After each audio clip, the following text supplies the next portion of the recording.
Good morning students. हम लोग जिस चैप्टर को पढ़ रहे हैं उसका नाम है RDBMS। RDBMS जिसका पूरा नाम होता है relational database management system. RDBMS जिसमें रिलेशनल का मतलब होता है रिलेशन, और रिलेशन को हम टेबल भी कहते हैं। एक टेबल को हम रिलेशन कहते हैं। यहाँ पर रिलेशन में हम डेटाबेस को मतलब हमारे डेटा को किस तरह से मैनेज करेंगे इसके बारे में सीखा जाता है। रिलेशनल डेटाबेस मैनेजमेंट सिस्टम में को RDBMS में मतलब एक रिलेशन में टेबल में डेटा को मैनेज करने के लिए हम जिस सॉफ्टवेयर का यूज़ करते हैं उसका नाम होता है SQL।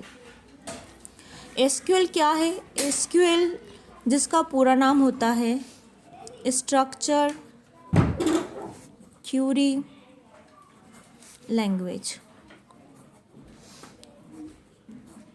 स्ट्रक्चर क्यूरी लैंग्वेज कहा जाता है SQL को। SQL एक लैंग्वेज है ऐसा कहा जाता है, लेकिन SQL एक लैंग्वेज नहीं है। SQL एक स्ट्रक्चर क्यूरी लैंग्वेज या एक कमांड लाइन होती है। कमांड लाइन या जिसको हम बोलते हैं SQL जो है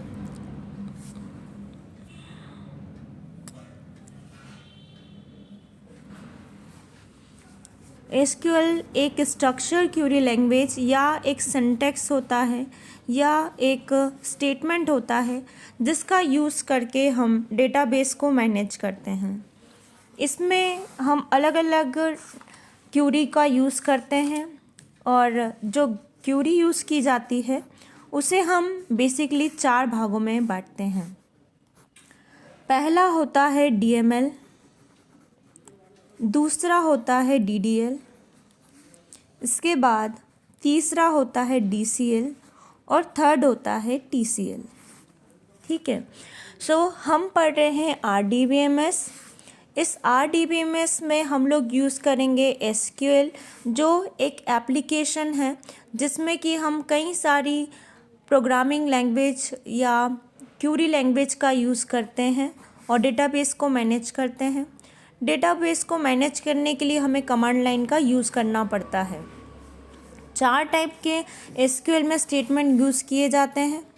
इन स्टेटमेंट को DML यानी कि डेटा मैनिपुलेशन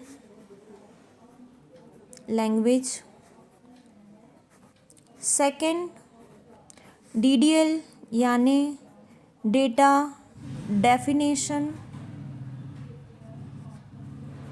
लैंग्वेज, थर्ड है हमारा DCL जिसका मतलब होता है डेटा कंट्रोल लैंग्वेज। इसके बाद लास्ट TCL जिसका पूरा नाम होता है ट्रांजिशन या ट्रांजैक्शन कंट्रोल लैंग्वेज। आपको इन चारों के फुल फॉर्म याद रखना कंपलसरी है। जो हमारा पहला है DML,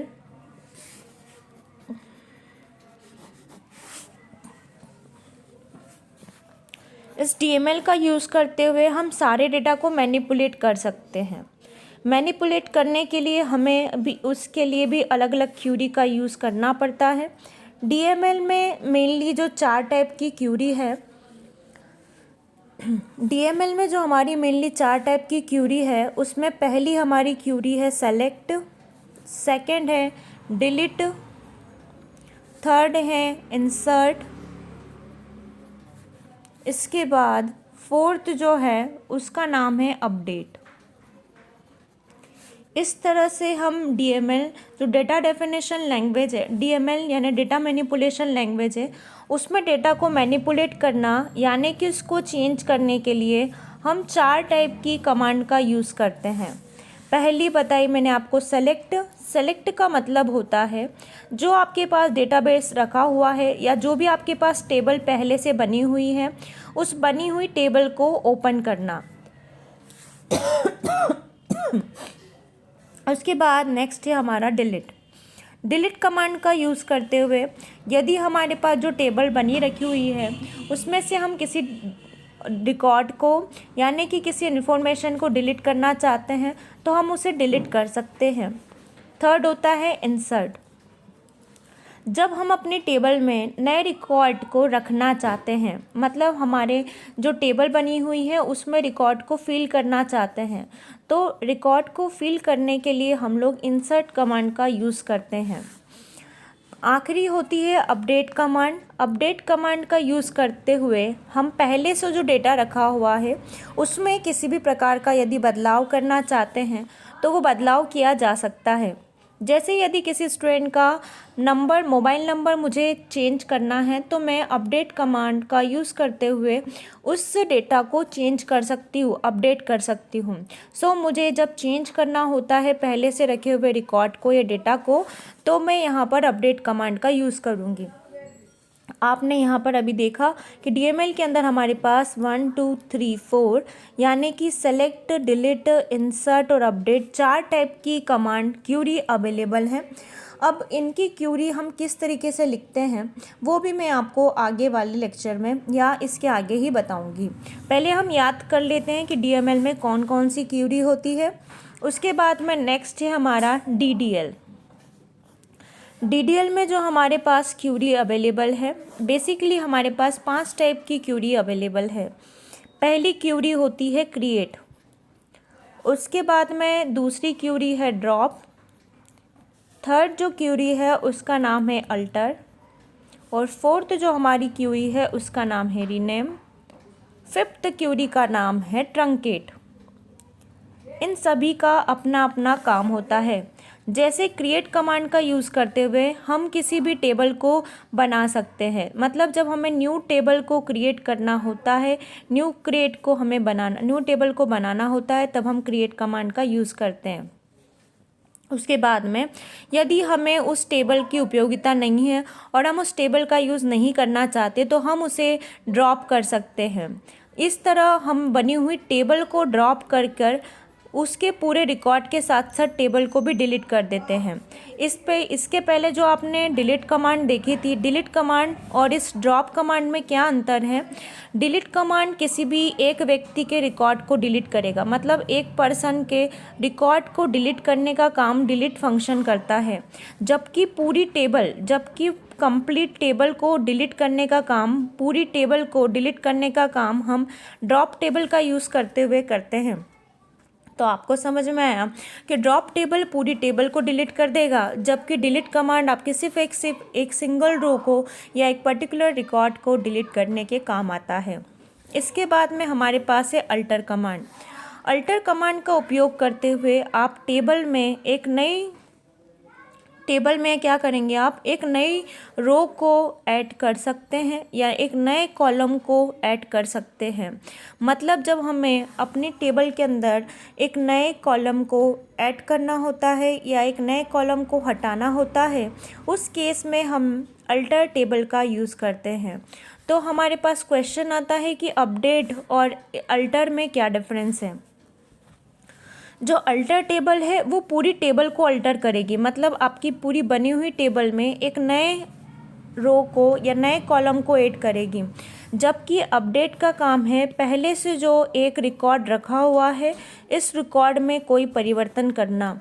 तो ये जो है किसी भी रिकॉर्ड में यानी कि किसी एक व्यक्ति के इन्फॉर्मेशन में बदलाव करती है, जबकि ये पूरी टेबल में रखे हुए डेटा के पूरे जितने भी पर्सन का रिकॉर्ड है उसमें परिवर्तन करती है। इसके बाद है नेक्स्ट रीनेम। रीनेम का काम होता है किसी भी टेबल का नाम यदि पहले से कुछ और है तो उसे बदलकर दूसरा नाम देना। जैसे कि हमारी टेबल का नाम मान लीजिए पहले से था STD, जिसका पूरा मतलब होता है स्टूडेंट, तो हमने इसका नाम रीनेम करके इसको पूरा नाम दे दिया स्टूडेंट। तो इस तरीके से हम रीनेम कमांड का यूज़ करते हुए किसी भी टेबल के नाम को बदलाव कर सकते हैं। नेक्स्ट होता है ट्रंकेट कमांड। ट्रंकेट कमांड का यूज़ करते हुए हम किसी भी टेबल में रखे हुए टेबल को तो रखे रहने देंगे, हम टेबल में कोई बदलाव नहीं करेंगे, लेकिन टेबल में जो रिकॉर्ड रखा हुआ है, टेबल में जो डेटा है, उस रिकॉर्ड को हम पूरे को हटा सकते हैं। मतलब कंप्लीट रिकॉर्ड को डिलीट करने का काम ये करता है, पूरे कंप्लीट रिकॉर्ड को। अभी हमारे पास क्वेश्चन आ जाता है कि ये ड्रॉप, ट्रंकेट और डिलीट, इन तीनों में क्या अंतर है। तो जैसा मैंने आपको बताया कि जो डिलीट है वो सिर्फ और सिर्फ एक ही रिकॉर्ड को डिलीट करता है। मतलब किसी एक व्यक्ति के बारे में या किसी एक रिकॉर्ड के बारे में डिलीट करना हो तो आप डिलीट कमांड का यूज़ करेंगे, लेकिन यदि आपको पूरी टेबल डिलीट करना है तो आप ड्रॉप टेबल का यूज़ करेंगे। इसमें आपका जो ब्लॉक बना हुआ है वो पूरा की पूरा हट जाएगा, मतलब आपका कॉलम पूरा हट जाएगा यहाँ से। लेकिन यदि आप ट्रंकेट का यूज़ करते हैं तो ट्रंकेट आपके कॉलम को एज इट इज़ रहने देगा, लेकिन उसमें जो लिखा हुआ रिकॉर्ड है उस रिकॉर्ड को डिलीट करने का काम करेगा। तो इस तरह हमारे पास DML एक कमांड है जिसके अंदर हमने यहाँ पर सेलेक्ट, डिलीट, इंसर्ट और अपडेट 4 क्यूरीज देखी, 4 अलग अलग स्टेटमेंट को देखा। इसके बाद में हमारे पास है DDL कमांड, और DDL के अंदर भी हमारे पास 4 टाइप की क्यूरी या स्टेटमेंट अवेलेबल है, क्रिएट, ड्रॉप, अल्टर, रीनेम और ट्रंकेट। इन सभी को आपने 11th क्लास में भी बेहतर तरीके से स्टडी किया होगा। नेक्स्ट जो हमारे पास है उस कमांड का नाम है DCL कमांड। DCL जिसका पूरा नाम मैं आपको बता चुकी हूँ, data control language.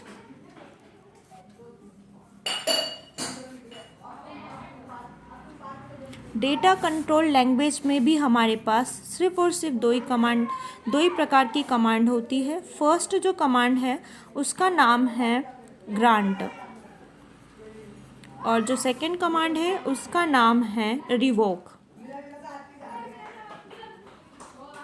Grant command और रिवोक कमांड में क्या डिफरेंस है ये हम देख लेते हैं। जब कभी भी हम किसी भी यूज़र को किसी भी डेटा को एक्सेस करने की परमिशन देते हैं, कहने का मतलब है यदि मेरे पास स्टूडेंट नाम की टेबल बनी है और एक एम्प्लॉय नाम की टेबल बनी हुई है, अब मैं चाहती हूँ कि स्टूडेंट नाम की टेबल को कोई व्यक्ति A यूज़ कर पाए, तो मैं A को ये सारी परमिशन दूंगी कि आप स्टूडेंट टेबल को या तो डिलीट करें या तो चेंज करें, मतलब आप उसे अपडेट कर सकें या आप उसे क्रिएट कर सकें। जो जो ऑप्शन मैं इसे दूंगी वो पर्सन A, ये जो है A एक व्यक्ति है, ये पर्सन CA कर देते चलो। तो ये जो CA है, ये CA स्टूडेंट के सारे रिकॉर्ड को अब क्रिएट भी कर सकता है, डिलीट भी कर सकता है और अपडेट भी कर सकता है। लेकिन यदि मैं इस CA को एम्प्लॉय की डिटेल के लिए परमिशन नहीं दूंगी, परमिशन ग्रांट नहीं करूंगी, तो वो ना तो एम्प्लॉय की टेबल को क्रिएट कर पाएगा, ना डिलीट कर पाएगा, ना ही अपडेट कर पाएगा, क्योंकि इसके पास किसी भी प्रकार की अनुमति या परमिशन नहीं है। तो ग्रांट कमांड का यूज़ करते हुए हम किसी भी पर्सन को अनुमति यानी कि परमिशन देते हैं। अब यदि इस CA का काम कंप्लीट हो गया है, तब हमारी ये ड्यूटी बनती है कि हम CA से ये सारे के सारे जो भी हमने ऑथोरिटी उसे दी थी किसी भी टेबल को क्रिएट करने की, डिलीट करने की और अपडेट करने की, उससे वापस ले लें। तब उस केस में हमें रिवोक कमांड का यूज़ करना पड़ेगा, और रिवोक कमांड का यूज़ कर हम दी हुई सारी परमिशन को वापस ले लेंगे। तो इस तरीके से जो हम सारी परमिशन वापस लेंगे तो उसके लिए हमें रिवोक कमांड का यूज़ करना पड़ेगा। नेक्स्ट जो हमारे पास है उस कमांड का नाम है TCL। TCL का पूरा नाम होता है transaction control language. Transaction control language basically जितने भी ट्रांजैक्शन होते हैं उसके ऊपर वर्क करती है। इसके लिए हमारे पास 2 कमांड अवेलेबल है। फर्स्ट जो है उसका नाम है कमिट, और जो सेकंड है उसका नाम है रोल बैक। कमिट और रोल बैक में क्या अंतर है ये मैं आपको बता देती हूँ। जब हम एक बार कोई भी काम कंप्लीट करते हैं, जब हम कोई भी ट्रांजैक्शन कंप्लीट करते हैं, तो जब आप मान लीजिए जैसे फ़ोनपे या पेटीएम से पेमेंट करते हैं तो आपका फ़ोनपे पेटीएम से सारी इन्फॉर्मेशन देने के बाद कि कितने का पेमेंट करना है, क्या करना है, आप अपना ओटीपी डालते हैं या तो फिर अपना जो पासवर्ड होता है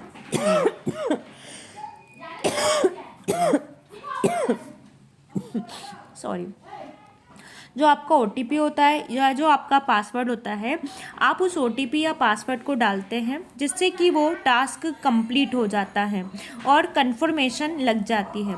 तो कंफर्मेशन जब किसी भी काम को दी जाती है तो उसके लिए यहाँ पर डेटाबेस में कमिट शब्द का यूज़ करना पड़ता है। तो कमिट कमांड क्या करती है बेसिकली, कमिट कमांड हमें ये परमिशन देती है कि जो हम ट्रांजैक्शन करना चाहते हैं वो अब आप कर सकते हैं, मतलब जो फाइनल वाला कंफर्मेशन है वो कमिट कमांड करती है, उससे आपका ट्रांजैक्शन सेव हो जाता है। जैसे हमने कोई टेबल बनाई, उस टेबल में रिकॉर्ड फिल किया, रिकॉर्ड डाला कि एक बच्चे का नाम ये है, दूसरे बच्चे का नाम ये है, उसका रोल नंबर ये है, सारा लिखने के बाद हम उसे सेव कर लेते हैं और उस सेव के बाद में कोई भी इसमें चेंज हम बाद में कर सकते हैं, लेकिन अभी फ़िलहाल के लिए सेव हो चुका है। तो जिस तरीके हम सेव करते हैं किसी भी फाइल को, उसी तरह हम कमिट शब्द का उपयोग करते हुए अपनी फाइल को सेव कर लेते हैं।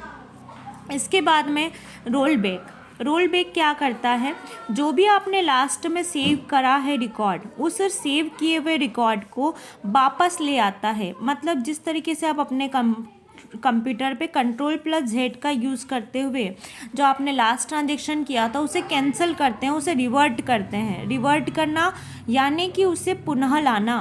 तो जो भी आपने अभी सेव किया था उस सेव को वो फिर से अनसेव कर देता है। तो इस तरीके से आप रिवर्ट करने के लिए या जो आपने सेव किया था उसे अंडू करने के लिए कोशिश करते हैं, तो उसके लिए आपको रोलबैक कमांड का यूज़ करना होगा। तो रोलबैक क्या करता है, जो आपने सेव कर लिया है उस सेव में चेंज करने का काम करता है, जबकि कमिट एक बार जो आपने सेव कर लिया है उसे रिकॉर्ड को रखता है। तो हमने अभी तक पढ़ा कि RDBMS यानी relational database management system. Relational database management system में हम पूरे के पूरे डेटा को रिलेशन यानी कि टेबल के माध्यम से सेव करेंगे। ठीक है, तो अब जब हमें रिलेशन या टेबल के माध्यम से हमारे डेटा को सेव करना है तो उसके लिए हम किस कमांड का यूज़ करते हैं, हम SQL कमांड का यूज़ करते हुए हमारे डेटा को सेव करते हैं। SQL जो कमांड है उसके मुख्यतः 4 भाग होते हैं। पहला भाग है SQL जो कमांड है उसमें 4 भाग में से पहला है DML यानी डेटा मैनिपुलेशन लैंग्वेज, सेकंड है DDL यानी डेटा डेफिनेशन लैंग्वेज, DCL यानी डेटा कंट्रोल लैंग्वेज, फोर्थ है TCL यानी ट्रांसमिशन कंट्रोल लैंग्वेज। ये जो टॉपिक मैं आपको पढ़ा रही हूँ ये आपके प्रैक्टिकल एग्ज़ाम के पर्पज़ से मोस्ट इम्पॉर्टेंट टॉपिक है। आप सभी को इसमें जितने भी वर्ड मैंने यूज़ करे जैसे RDBMS, SQL, DML, DDL, DCL और TCL, इन सभी के फुल फॉर्म अच्छे से याद कर लेना है, साथ ही इन सब का क्या क्या रोल है वो भी याद कर लेना है। अब DML जो मैंने कमांड बताई, इस DML कमांड के भी मुख्यतः 4 भाग हैं। पहला है सेलेक्ट, दूसरा डिलीट, तीसरा इंसर्ट और चौथा अपडेट। जो भी आपके एक्सटर्नल होते हैं या जो भी आपकी प्रैक्टिकल एग्ज़ाम होती है इनमें यह मुख्य तरह से पूछा जाता है। सो आपको ये भी पता होना चाहिए कि DML की कौन कौन सी कमांड है। इसके बाद में DDL की 5 कमांड है, create command, drop, alter, rename और फोर्थ है हमारी ट्रंकेट। मैंने अभी आपको ये भी बताया कि डिलीट का मतलब होता है सिर्फ एक रिकॉर्ड को डिलीट करना, जबकि ड्रॉप का मतलब होता है पूरी टेबल को। तो जो डेटा डेफिनेशन लैंग्वेज है DDL, ये DDL में कोई सी भी कमांड की बात की जाए कि सारी की सारी कमांड पूरी टेबल पे लगती है। DDL में चाहे वो ड्रॉप कमांड हो, अल्टर कमांड हो, चाहे रीनेम या ट्रंकेट, क्रिएट, ये सारी की सारी कमांड एक पूरी टेबल पे काम करती हैं। जबकि हम बात करते हैं DML में, तो DML एक पर्टिकुलर रिकॉर्ड के साथ डील करता है। अगर आप उस रिकॉर्ड में कोई परिवर्तन चाहते हैं तो आपको DML यानी डेटा मैनिपुलेशन लैंग्वेज का यूज़ करना होगा। नेक्स्ट जो डेटा कंट्रोल लैंग्वेज है, इस डेटा कंट्रोल लैंग्वेज में हमारे पास फर्स्ट है ग्रांट और सेकंड है रिवोक। ग्रांट से हम किसी भी यूज़र को जो भी उस डेटा को यूज़ करने वाला है उसे परमिशन देते हैं, जबकि रिवोक से हम उसे दी गई सारी परमिशन को पुनः ले सकते हैं। इसके बाद में है TCL command, transaction control language, जिसके अंदर मैंने बताया आपको कमिट का यूज़ करते हुए हम जितना भी रिकॉर्ड हमारे पास रखा है उसे परमानेंट सेव कर लेते हैं, जबकि रोल बैक का यूज़ करते हुए जो रिकॉर्ड आपने सेव कर लिया है उसे आप पुनः वापस से अनसेव करके चेंज उसमें कर सकते हैं। तो इस प्रकार से हमारे पास जो अभी तक SQL है, SQL के हमने 4 पार्ट और उनके भी ब्रीफ में देखा। अब इसके बाद में हमें कौन कौन सी इसकी क्यूरी है उन सभी को याद करना है, उसे मैं आपको बता देती हूँ। सारी क्यूरी आपको याद करनी है, एक एक करके मैं सारी क्यूरी के बारे में आपको डिटेल प्रोवाइड करूँगी, ठीक है। तो पहली जो क्यूरी है वहीं से हम स्टार्ट करेंगे, एक एक क्यूरी के बारे में डिटेल्स और उनकी डेफिनेशन मैं आपको बता देती हूँ। जैसे कि हमारे पास सेलेक्ट स्टेटमेंट है, तो सेलेक्ट स्टेटमेंट की कौन सी क्यूरी यूज़ की जाती है, ड्रॉप स्टेटमेंट की कौन सी क्यूरी यूज़ की जाती है। इसके बाद में हमारे पास अल्टर, अपडेट, सभी प्रकार की क्यूरी हमारे डेटाबेस में अवेलेबल है। तो मैं आपको वो लिखवा देती हूँ। पहली, जैसे हमारे पास सेलेक्ट की क्यूरी है, तो सेलेक्ट की क्यूरी होती है सेलेक्ट एस्ट्रिक फ्रॉम टेबल। इसका काम होता है जितना भी आपके टेबल में रिकॉर्ड रखा है उस टेबल के रिकॉर्ड को लाकर देना। हर क्यूरी को लिखने के बाद आपको सेमी कॉलन लगाना इम्पॉर्टेंट है। तो हमारी पहली क्यूरी कौन सी है, सेलेक्ट एस्ट्रिक फ्रॉम टेबल। अब यहाँ पे जो मैंने टेबल लिखा है उसकी जगह अगर आपकी टेबल का नाम स्टूडेंट है तो आप टेबल का नाम स्टूडेंट लिखेंगे। आप इस क्यूरी को अच्छे से याद कर ले। चलिए ये टेबल हटाई देती हूँ मैं। तो आप इस क्यूरी को अच्छे से याद कर ले, आपको क्या लिखना है। अगर कोई सेलेक्ट की क्यूरी पूछता है तो आप लिखेंगे सेलेक्ट एस्ट्रिक फ्रॉम स्टूडेंट। इससे क्या होगा, जो भी आपके पास स्टूडेंट नाम की टेबल बनी हुई है वो टेबल आपको दिखने लग जाएगी। देन हमारे पास सेकंड है अपडेट कमांड। अपडेट के पहले हम इंसर्ट कमांड को देख लेते हैं। इंसर्ट में आपको क्या लिखना है, इंसर्ट इनटू टेबल का नाम, हम कौन सी टेबल में रिकॉर्ड रखवा रहे हैं, स्टूडेंट टेबल में, तो इंसर्ट इनटू स्टूडेंट। अब हमें कौन कौन से रिकॉर्ड देना है, मान लीजिए हमारे पास कॉलम है स्टूडेंट का नेम और रोल नंबर, तो ये दोनों कॉलम में हम डेटा को लिखवाना चाहते हैं। तो मैंने लिखा इंसर्ट इनटू स्टूडेंट। अब उसमें जो हमारे पास फील्ड कौन कौन सी है, नेम और रोल नंबर, ये दो चीज़ें। अब इन दोनों की वैल्यूज़ क्या होगी, जैसे किसी स्टूडेंट का नाम है नेहा और इसके बाद में जो उसका रोल नंबर है वो है 1230। तो यहाँ पर मैंने 2 रिकॉर्ड दिए, उसके बाद में मैं सेमी कॉलन लगा दूँगी। तो जब भी मुझे किसी भी टेबल में रिकॉर्ड को लिखवाना पड़ता है तब मैं इंसर्ट कमांड का यूज़ करती हूँ। मेरे पास जो कमांड है वो है इंसर्ट इनटू स्टूडेंट। मुझे क्या करना है, स्टूडेंट नाम की टेबल में डेटा को इंसर्ट करना। तो मैं लिखूंगी इंसर्ट इनटू स्टूडेंट। क्या क्या रिकॉर्ड लिखवाना है, स्टूडेंट का नाम और उसका रोल नंबर लिखवाना है। तो मैंने लिखा नेम और रोल नंबर। अब उसकी वैल्यूज़ क्या होगी, उसकी वैल्यू होगी नेहा और उसके बाद में उसका रोल नंबर भी होगा। तो इस तरीके से मैं इंसर्ट कमांड का यूज़ करूँगी। नेक्स्ट जो मेरी कमांड है वो है डिलीट कमांड। तो मैं डिलीट कमांड का यूज़ करते हुए जो डेटा रखा हुआ है उसे डिलीट करूँगी। मैंने लिखा डिलीट करना है मुझे फ्रॉम, कौन सी टेबल से डिलीट करना है, मुझे टेबल में से डिलीट करना है स्टूडेंट नाम की।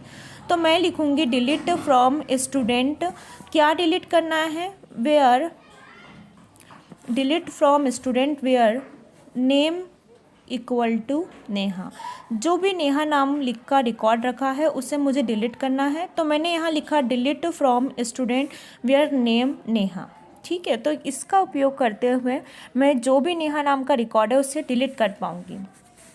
इसके बाद में फोर्थ मेरी जो कमांड है वो है अपडेट कमांड।